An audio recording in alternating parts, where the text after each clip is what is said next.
नमस्कार दोस्तों। तो आप लोग कैसे हैं? उम्मीद करते होंगे आप लोग अच्छे होंगे। तो आइए, आपको स्वागत है आपके अपने YouTube चैनल ग्रोथ क्लासेस में। तो आइए हम फिर से लेके आए हैं आपके लिए एसएससी जीडी के लिए 2022 के लिए कुछ महत्वपूर्ण क्वेश्चन, जो 20 क्वेश्चन लगभग होगी। ठीक है, आइए हम प्रीवियस ईयर क्वेश्चन भी उठाए हैं।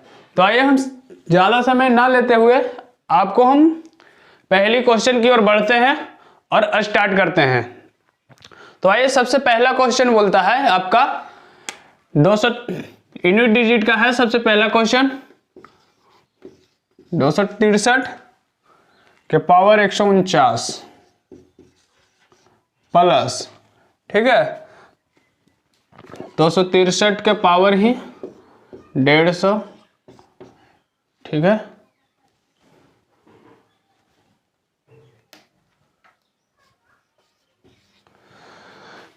आगे है 151।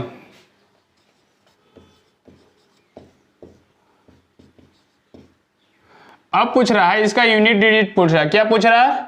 यूनिट डिजिट यानी लास्ट इकाई अंक। मतलब 263 के पावर 149 प्लस 263 के पावर 150 यानी 150 प्लस 263 के पावर 151 का यूनिट डिजिट बताए यानी इकाई अंक बताए। अब बताइए, इतना का पावर इतना, अब हम इसमें कितना बार 263 को 149 बार लिखेंगे तो अब जाकर लास्ट में इकाई अंक निकलेगा। हम आपको सबसे आसान तरीका बताते हैं कि इसको कुछ नहीं करना है। सबसे पहले इसको हम 4 से डिवाइड करेंगे, सभी को पावर में 4 से हम डिवाइड करेंगे, ठीक है। अब हम 4 से डिवाइड करें, जो शेष बचेगा वही मेरा पावर में लिखा जाएगा। मतलब जब हम इसको लास्ट के 2 डिजिट ही हम भाग लगाएंगे, लास्ट में 2 अंक ही हम क्या करेंगे? भाग लगाएंगे। यानी यहां लास्ट का 2 अंक कितना है? 49। अगर 4 से इसको हम डिवाइड करते हैं 49 को, तब 12 चौका 48, बचेगा शेष मेरा 1। मतलब 263 के पावर 1 प्लस, अब यहां भाग लगाएंगे तो भी बच्चों का 48, इसमें बचेगा 2। 263 के पावर 2 प्लस 263 के पावर यहां का कितना हो जाएगा? 3 बच जाएगा शेष। अब पूछ रहा था कि इकाई अंक, तो हम इकाई अंक मतलब इसमें कितना इकाई अंक आएगा? 3 ही आएगा इकाई अंक, प्लस इसमें भी 3 त्रिका 9 प्लस 3 के पावर 3, इकाई अंक क्या ही निकालना था? इकाई अंक 3, 3 का पावर 3, 3 तिया 9, 9 तिया 27, 27 के 7, क्योंकि 27 आया, इकाई अंक लेना था, लास्ट डिजिट लिए इकाई अंक। तो आइए अब इसको काउंट करते हैं, यानी ऐड करते हैं। 9 7 16, 16 3 19, यानी हमको निकालना, यहाँ आंसर आया 19, निकालना था इकाई अंक। तो हम इकाई अंक मेरा ये है, यानी आंसर इसका 9 हो जाएगा, ठीक है। तो ये नेक्स्ट क्वेश्चन की ओर बढ़ते हैं और नेक्स्ट क्वेश्चन देखते हैं आपका। अब अगला क्वेश्चन हम देखते हैं, अगला क्वेश्चन क्या है। नेक्स्ट क्वेश्चन है आपका, यदि 6 अंकों की संख्या, यानी 6 अंकों की संख्या दिया हुआ है 4x,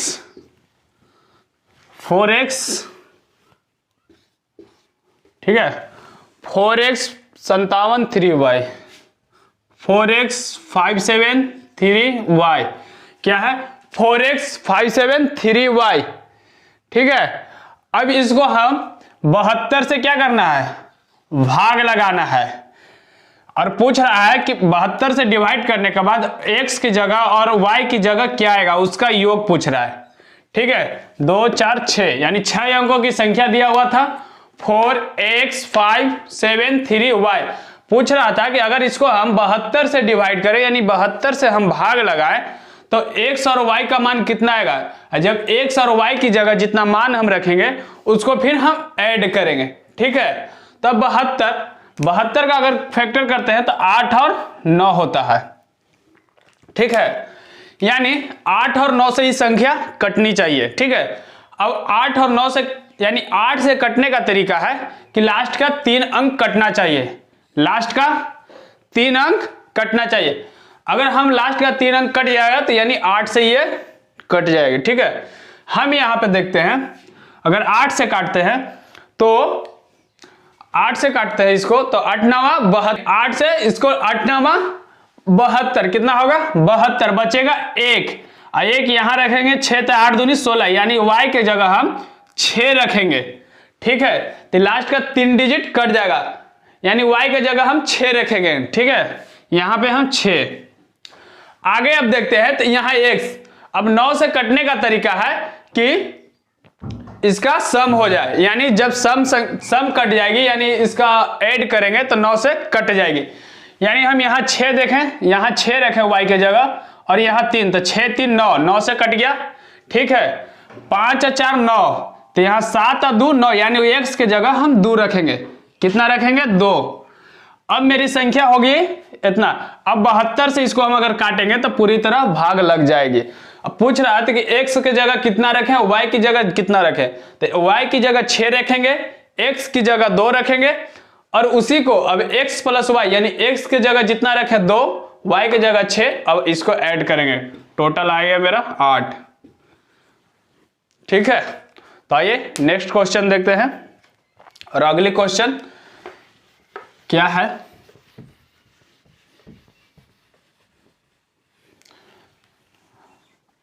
अगला क्वेश्चन आपका है सिंप्लीफाई का, ठीक है, सिंप्लीफाई, ठीक है। क्वेश्चन आपका दिया है 6 + 3,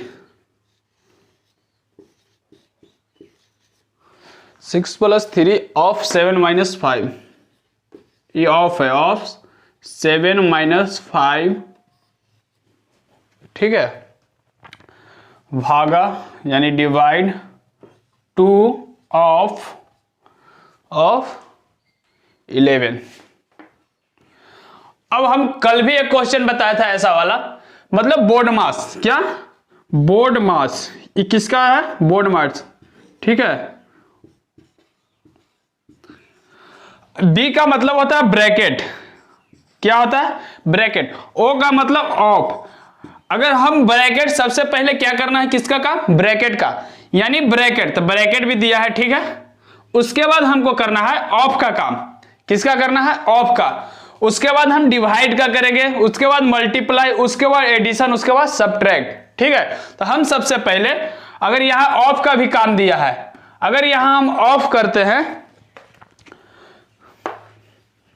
अगर इसको हम सबसे पहले अगर ऑफ लेते हैं तो ऑफ में मेरा ये मल्टीप्लाई हो जाएगा, क्या हो जाएगा काम इस गुना, यानी 7 या 21, यहां आ जाएगा 21, ठीक है। अब यहां बचा 6, 21 से 6 27, 27 में से 5 गया 22 बचेगा। मतलब इसको हम सबसे पहले ऑफ का काम किए, यानी 7 या 21, 21 लिखे। अब 6 में 21 ऐड किए, हो गया मेरा 27, ठीक है। 27 में से अब 5 घटाएंगे, बचेगा 22, ठीक है, भागा। अब इधर भी है, इधर भी पहले हम किसका काम करेंगे ऑफ का ही, ठीक है। तो 11 दूनी 22, यहां भी क्या हो जाएगा गुना, 11 दूनी 22, 22। अब 22 से हम 22 को भाग लगाएंगे, कितना आएगा आंसर 1 आएगा। कितना आसान था। तो आइए नेक्स्ट क्वेश्चन की ओर बढ़ते हैं और अगली क्वेश्चन देखते हैं।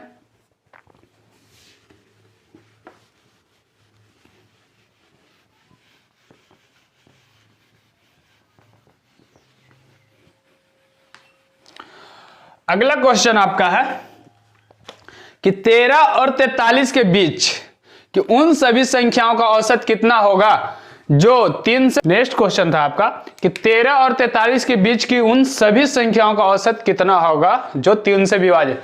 मतलब बोल रहा है कि 13 और 43 के बीच में जितनी संख्याएं हैं वो 3 से विभाज्य होना चाहिए। मतलब कौन कौन ऐसी संख्या है जो 3 से कट जाए। मतलब जैसे हम 13 के बाद देखते हैं तो 15 हो जाएगा आपका, 15 के बाद 3 6 18, 3 7 21, 3 8 24। मतलब ऐसी ऐसी संख्या कहां तक जाएगी 15 से लेके 42 तक। 3 से 42, 14 या 42 कट जाएगी ना। तो हम इसको बताते हैं कि इसको कुछ नहीं करना, फर्स्ट प्लस लास्ट बाई 2, ठीक है, फर्स्ट प्लस लास्ट बाई 2, ठीक है, यानी 15 प्लस कितना हो जाएगा 42 बटे 2, ठीक है, 15 प्लस 42 बटे 2। अगर इसको हम जोड़ते हैं तो कितना हो जाता है, 5 2 7 और 4 1 5, 57 बटे 2। अब इसको हम 2 से भाग लगाएंगे, यानी आएगी हमारा 28 दूनी 56, 28.5 आंसर, ठीक है। अगर इसको हम 15 से लेकर 42 तक लिखते हैं, यानी 13 और 43 के बीच में 3 से कटने वाली संख्या लिखना था, ठीक है। जैसे हम देखते हैं 13 के बाद आएगा आपका 15, 18, 21, 24, 27, 30, 33, 27, 30, 33, 36 और आपका 39 और 42, ठीक है। अब हम इसका औसत निकालना था। क्या औसत निकालना था? औसत निकालना था। इसको चाहे हम जोड़ के बट्टा जितना संख्या दिया हुआ है उतना नीचे लिखेंगे, चाहे हम इधर से देखेंगे इधर से कितना गैप है, मतलब दोनों तरफ से हम इक्वल करेंगे, जो संख्या बीच में बचेगी वही मेरा आंसर हो जाएगा। देखिए हम चेक करते हैं, 1 2 3 4 5 6 7 8 9 10, टोटल कितना है 10, ठीक है। अगर हम 5 5 लेते हैं तो दोनों तरफ से 5 5 लेंगे तो 5 5 10 खत्म हो जाएगी, इसलिए हम 4 4 लेते हैं, 1 2 3 4, इधर से भी 4 लेते हैं, 1 2 3 4, यानी बच गया मेरा बीच में 27 और 30। तो जब बच जाएगा 2 अंक बचेगा तो उसको फिर हम 2 से डिवाइड कर देंगे, यानी बचा 27 प्लस 30 बटे 2, फिर भी आया 57 बटे 2 बराबर 28 दूनी 56.5 आंसर, ठीक है। चाहे ऐसे बनाइए चाहे ऐसे बनाइए। अब बताइए हम लास्ट प्लस फर्स्ट बाई 2 किए थे, ठीक है। तो आइए आगे की ओर बढ़ते हैं और अगली क्वेश्चन देखते हैं।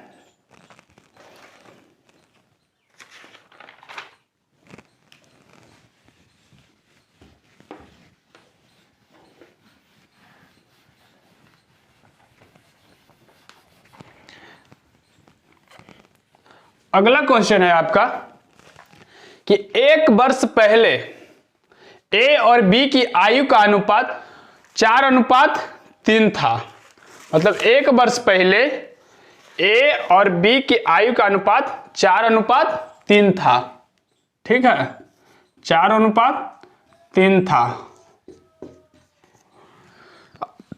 आगे बोल रहा है वर्तमान से 7 वर्ष बाद उनकी आयु का अनुपात 9:7 हो गया, मतलब वर्तमान से 7 वर्ष बाद 9:7 हो गया, ठीक है। तो आगे बोल रहा है अब बी की वर्तमान आयु कितनी होगी।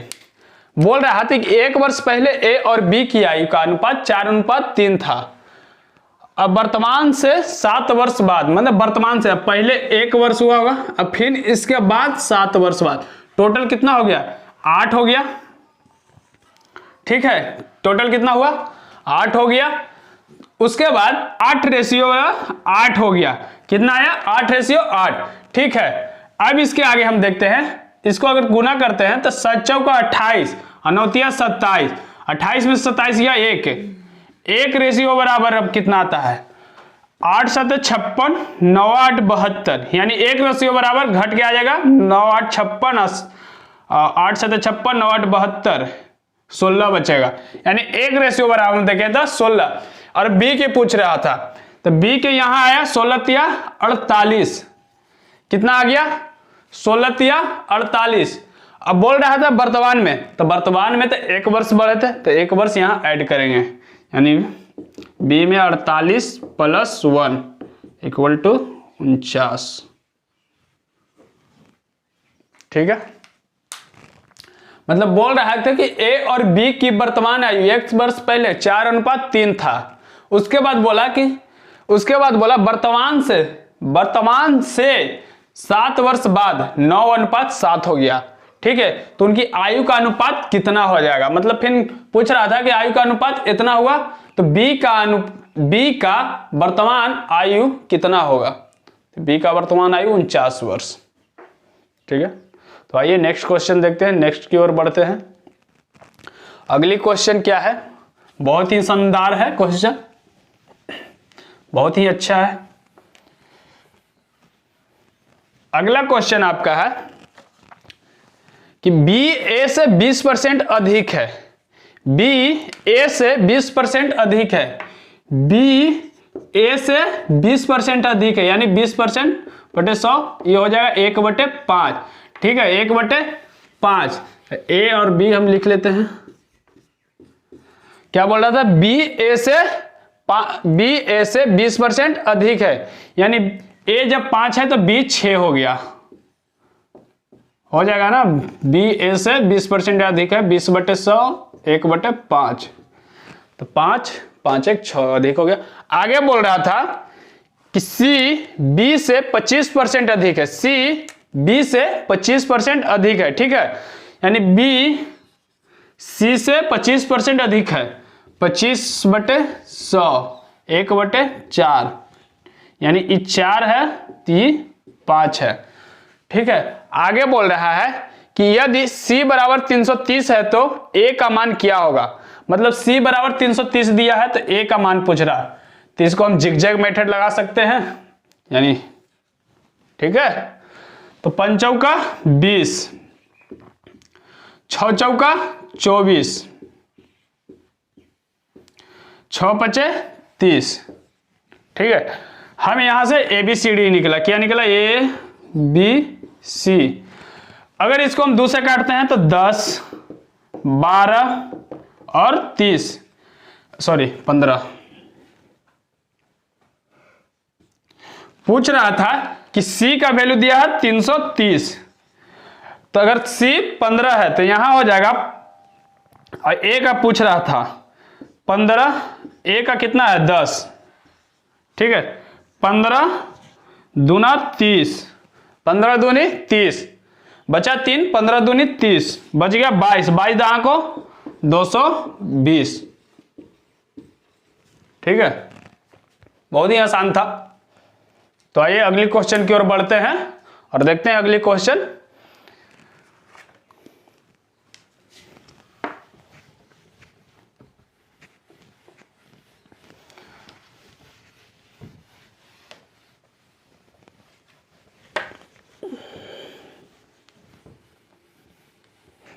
अगली क्वेश्चन है आपका, बोल रहा है कि एस टी का 160% है, एस टी का 160% है, तो टी एस का कितना प्रतिशत होगा, मतलब एस टी का 160% है, मतलब एस और टी का 160% है, तो अगर टी 100 है तो एस मेरा 160 हो जाएगा।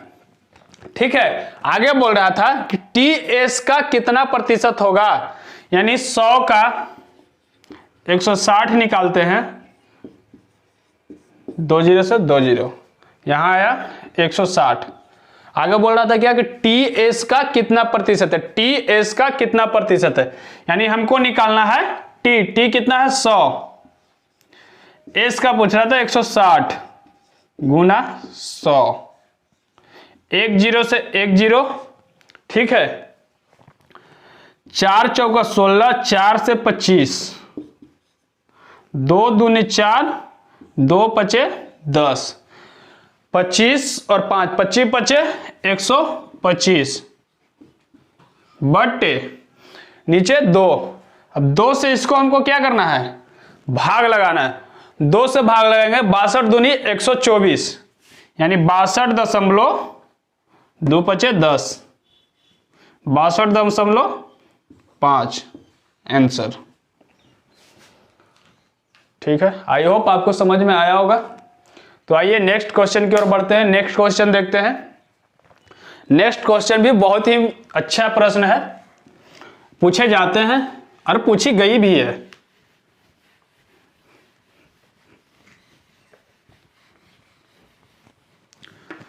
देखिए अगला क्वेश्चन क्या बोलता है कि यदि 80 वस्तुओं का क्रय मूल्य 80 वस्तुओं का क्रय मूल्य 50 वस्तुओं के विक्रय मूल्य के बराबर है तो लाभ प्रतिशत। अब 80 वस्तु का क्रय मूल्य है, 50 वस्तु का विक्रय मूल्य है, अगर माइनस कर लें तो कितना बचेगा 30।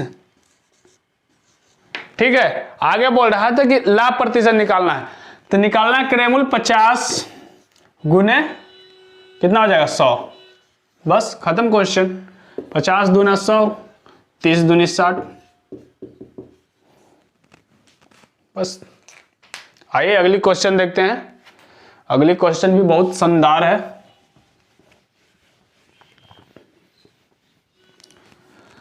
अगली क्वेश्चन आपका बोलता है कि किस ब्याज दर पर कोई धनराशि 8.1/3 वर्ष में साधारण ब्याज पर दोगुनी हो जाएगी। मतलब किस ब्याज पर, यानी एसआई बराबर क्या होता है PRT/100। ठीक है, यानी साधारण ब्याज प्रिंसिपल रेट ऑफ इंटरेस्ट और टाइम बटे 100। बोल रहा था किस साधारण ब्याज पर वो 8.1/3 वर्ष में साधारण ब्याज दुगनी हो जाएगी। मतलब 8.1/3 वर्ष में, यानी 38, 24, 25/3। ठीक है, अब पूछ रहा है अगर हम 1 रुपया लेते हैं, 1 रुपया ब्याज मिल रहा है, मेरे को 2 रुपया मिल रहा है दोगुना, तो यानी 1 रुपया का ब्याज मिल रहा होगा, यानी 1 बराबर 1 गुने रेट ऑफ इंटरेस्ट निकालना है गुने टाइम कितना आया 25/3, 25/3 गुना 100। ठीक है, 25 चौका 100, 4 तिहाई 12, 12 जाएगा इधर, यानी आर बराबर मेरा कितना आया 12%, यानी रेट ऑफ इंटरेस्ट कितना हो जाएगा 12%। ठीक है, आई होप आपको समझ में आया होगा। तो आइए अगली क्वेश्चन की ओर बढ़ते हैं और अगली क्वेश्चन देखते हैं। अगली क्वेश्चन क्या है,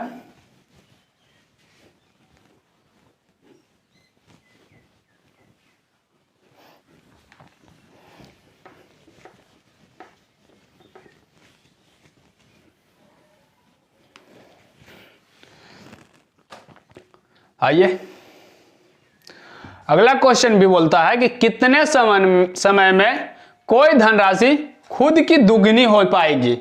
ठीक है, यदि साधारण ब्याज 12% है, अभी हमने जस्ट निकाला 12%, यानी कितने समय है, तो समय दिया था 8.1/3 वर्ष में।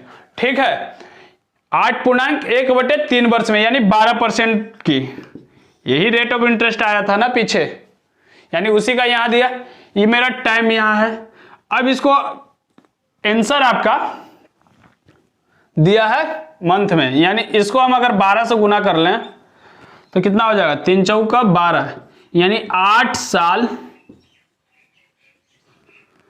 4 महीना। ठीक है, बस इसका जस्ट उल्टा था। तो आइए नेक्स्ट क्वेश्चन की ओर बढ़ते हैं और नेक्स्ट क्वेश्चन देखते हैं। अगली क्वेश्चन,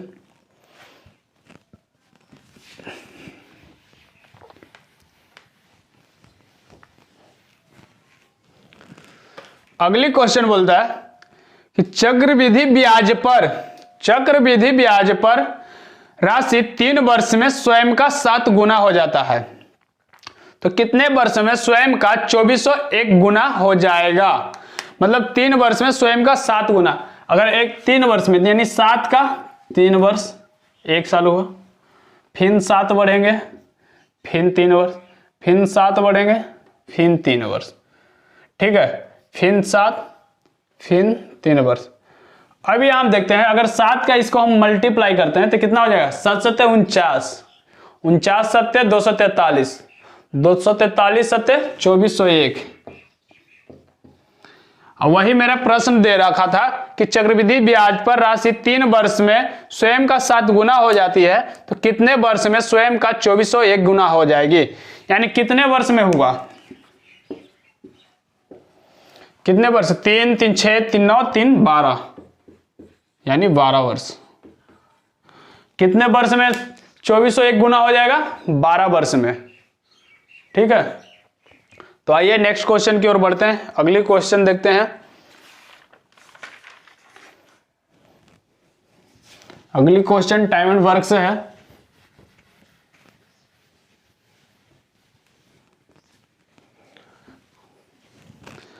अगला क्वेश्चन बोलता है कि एक किसी कार्य के यानी एक किसी काम को 3/5 भाग को 12 दिनों में कर सकता है।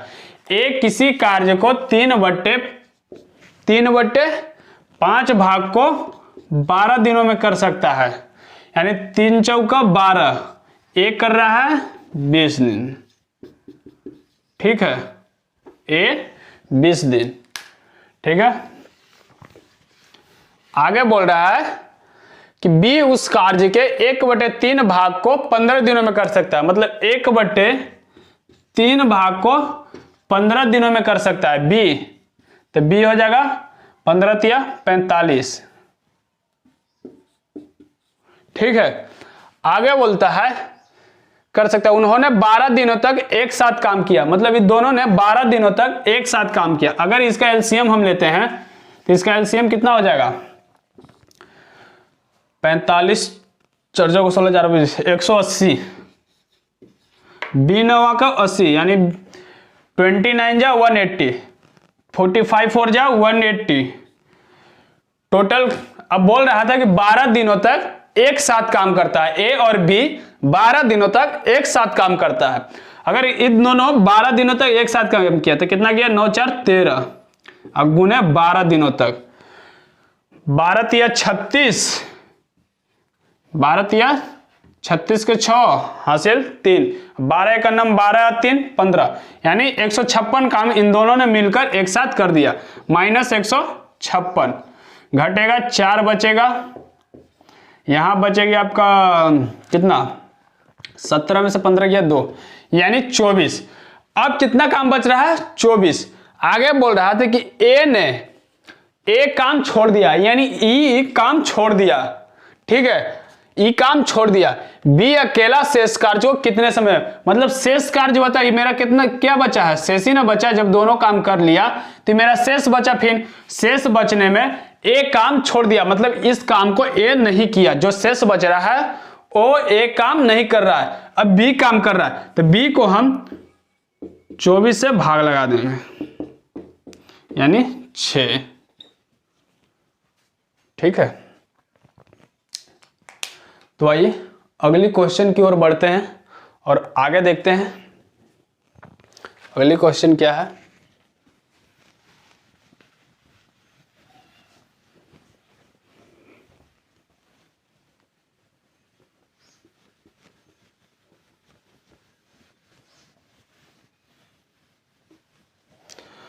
अगला क्वेश्चन है आपका कि एक आयत की लंबाई में 20% की वृद्धि की जाती है और इसकी चौड़ाई में 20% की कमी की जाती है। मतलब एक आयत है, उसकी लंबाई में 20% की वृद्धि कर रही है और चौड़ाई में उसकी 20% की कमी कर रही है, तो इसका क्षेत्रफल बताओ। मतलब इसका हम सक्सेसिव लगाएंगे, क्या लगाएंगे, सक्सेसिव।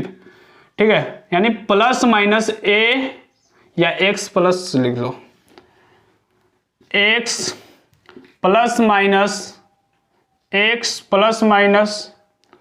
एक्स वाई अपॉन 100, यही होता है ना, यानी 20% वृद्धि, यानी 20 तो प्लस में। ठीक है, माइनस 20% की कमी, तो माइनस माइनस माइनस 20 गुने 20 बटे 100, 2 0 से 2 0, ये गया प्लस माइनस खत्म, यहां बचा 0, 0 माइनस 4, 2 दूनी 4। ठीक है, अब माइनस 4% की कमी हो जाएगी। ठीक है, अगली क्वेश्चन देख लेते हैं।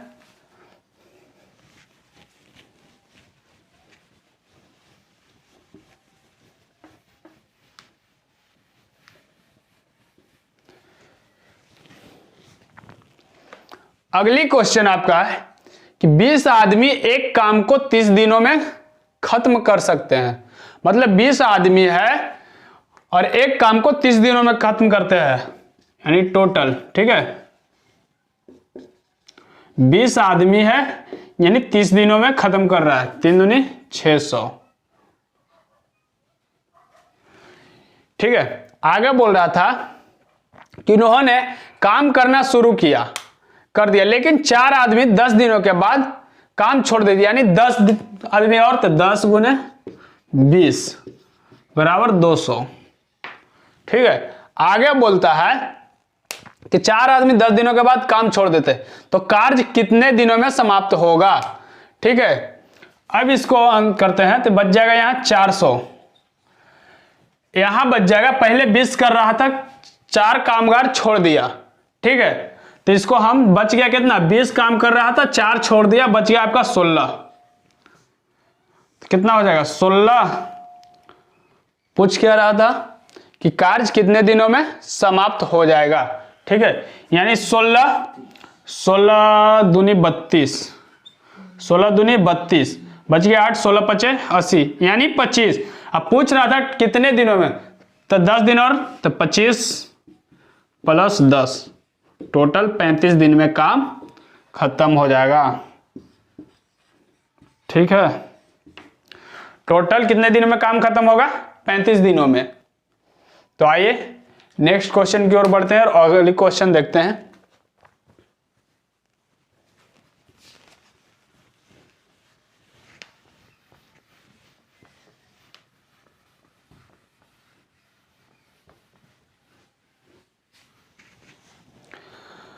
अगला क्वेश्चन आपका है कि अखिल पहले 12 किलोमीटर 16 किलोमीटर पर आवर की गति से चलता है। मतलब अखिल है जो पहले 12 किलोमीटर 16 किलोमीटर पर घंटा, मतलब 1 घंटा में 16 किलोमीटर के रफ्तार से वो चल रहा है। आगे बोल रहा है कि 6 किलोमीटर 20 किलोमीटर पर आवर की गति से चलता है, फिर आगे 6 किलोमीटर 20 किलोमीटर पर घंटे की रफ्तार से चल रहा है, सवारी करता है। ठीक है, आगे बोल रहा है कि उसकी औसत गति किलोमीटर पर आवर में ज्ञात कीजिए।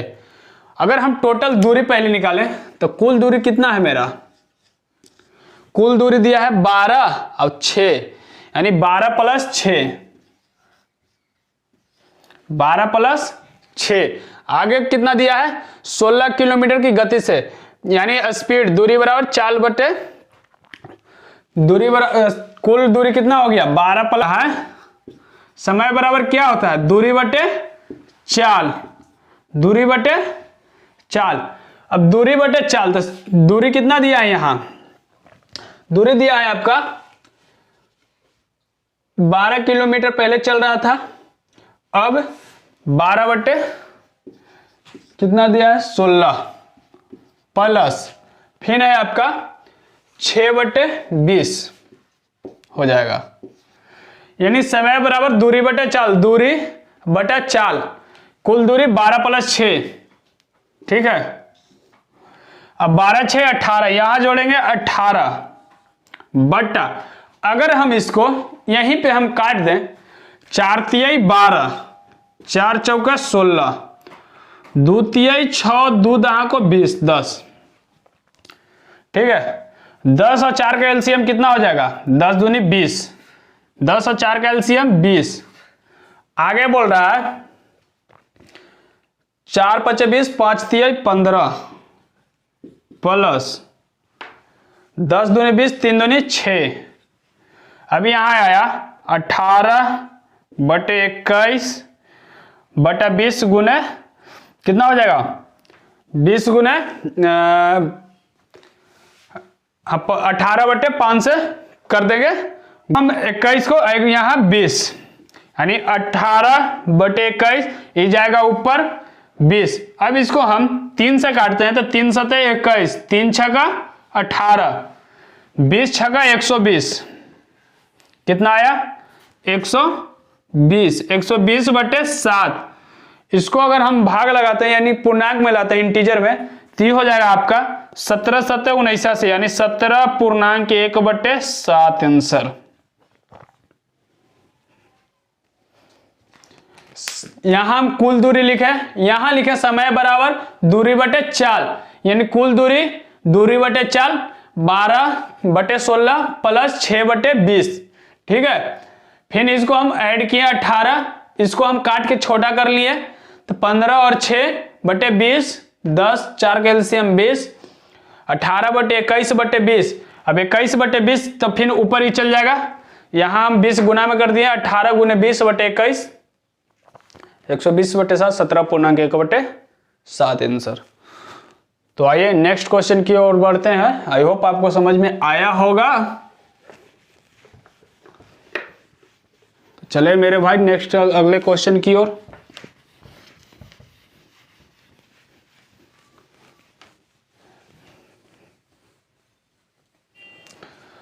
तो आइए अगला क्वेश्चन देखते हैं। नमक की कीमत में 15% की कमी एक व्यक्ति को 272 रुपये में 2 किलो नमक अधिक खरीदने में सक्षम बनाती है। तो नमक की घटी हुई कीमत प्रति किलो में बताएं। मतलब बोल रहा है कि नमक की कीमत है जो 15% की कमी हो रही है, यानी एक व्यक्ति को 272 रुपया में 2 किलो नमक अधिक मिल रहा है। कितना मिल रहा है? कितना? 272 में 2 किलो अधिक मिल रहा है। ठीक है, रहा था कि 2 केजी में 2 केजी अधिक आ रहा है कितने का? 272 का, जब 15% कम हो रहा है बटे 100। ठीक है, यानी 2 केजी में 2 केजी अधिक आ रहा है 272 रुपये का, अगर 15% कम कर रहा है तो अगर हम इसको काटें तो 5 तिये 15, 5 से 20, अगर 2 से काटे तो ये 10, 2 से काटे तो ये हो जाएगा आपका 13 दूनी 26, 2 एकम 2, 13 दूनी 26, 2 एकम 2, यानी 131 और 3 उतना आएगा ना। 2 एकम 2, 2 तिये 6, 1 2 6 का 12, सॉरी 2 एकम 2, 2 तिये 6, 1 2 6 का 12, 136। अब इसको हम मल्टीप्लाई करते हैं, 2 से भी कट जाएगा, 2 से कितना बार में जाएगा? 2 6 का 12 बच गया, 1 2 8 16, 68 गुने 3 कितना हो गया? 68 गुने 3, तो 8 तिये 24 के 4 हासिल 2 और 3 6 का 18 2 20 बटे 10, ये आपका आ गया 20.4। कितना आया? 20.4, यानी 1 किलो का बताना था, तो 1 किलो कितना आया? 1 केजी बराबर 20.4, यही आपका आंसर। यानी 2 केजी जब 272 रुपया जब 15% छूट दे रहा था, कमी कर रहा था, तो 2 केजी अधिक मिल रहा था। तो 2 केजी बराबर 215 का 15%, 272 का 15%। ठीक है, काटे 1 केजी का दाम निकल गया, यानी प्रति किलो 20 रुपया 4 पैसे कर सकते हैं, 20 रुपया 40 पैसे। ठीक है, तो आइए अगली क्वेश्चन की ओर बढ़ते हैं और अगली क्वेश्चन देखते हैं।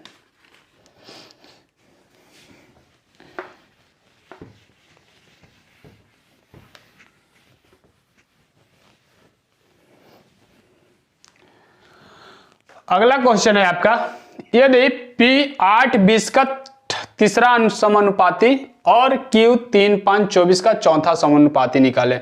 मतलब बोल रहा है कि P का 8 और 20 का थर्ड प्रोपोर्शनल, यानी तीसरा, क्या पूछ रहा है?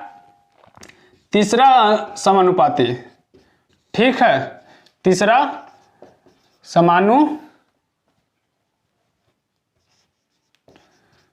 मतलब इसका क्या पूछ रहा है? P का थर्ड प्रोपोर्शनल। तो थर्ड प्रोपोर्शनल क्या होता है? B square upon A। तो कितना हो जाएगा? यानी 20 का स्क्वायर, यानी 20 गुने 20 बटे 8। ठीक है, अगला क्वेश्चन था, फेन दिया था कि Q 3 5 24 का, यानी Q 3 5 24 का फोर्थ प्रोपोर्शनल, यानी चौथा समानुपात। ठीक है, चौथा अनुपात, यानी चौथा निकालने के लिए होता है BC अनुपात BC अपॉन A। चौथा निकालने का फॉर्मूला होता है BC अपॉन A। तो B है मेरा 5 गुने 24 बटे 3।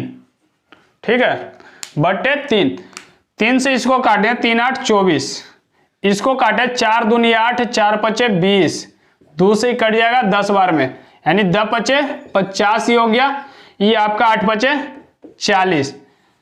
आगे बोल रहा था आपका कि 2p प्लस Q का मान ज्ञात करें, यानी क्वेश्चन दिया था कि 2p प्लस Q का मान बताना है। ठीक है, 2p प्लस Q, तो P आया है मेरा कितना 50, तो यहाँ 2 गुने 50 प्लस Q आया है 40, ठीक है 40। अब इसको 50 दूनी 100 अब प्लस 40 140, यानी P में पूछ रहा था कि 8 और 20 का तीसरा समानुपात क्या होगा, यानी अनुपात क्या आएगा, यानी तीसरा अनुपात निकालने का फॉर्मूला है कि B² A, ठीक है। अब फोर्थ निकालने का फॉर्मूला है BC/A, ठीक है। तो आइए आज की क्वेश्चन यहीं तक थी, मिलते हैं फिर अगली वीडियो में। तो तब तक के लिए आप बने रहिए, हम SSC GD के लिए ही प्रीवियस ईयर्स क्वेश्चन उठा के ला रहे हैं। तो हम आज की सेवा यहीं तक समाप्त करते हैं, फिर से मिलते हैं आपके लिए अगले वीडियो में, तब तक के लिए जय हिंद।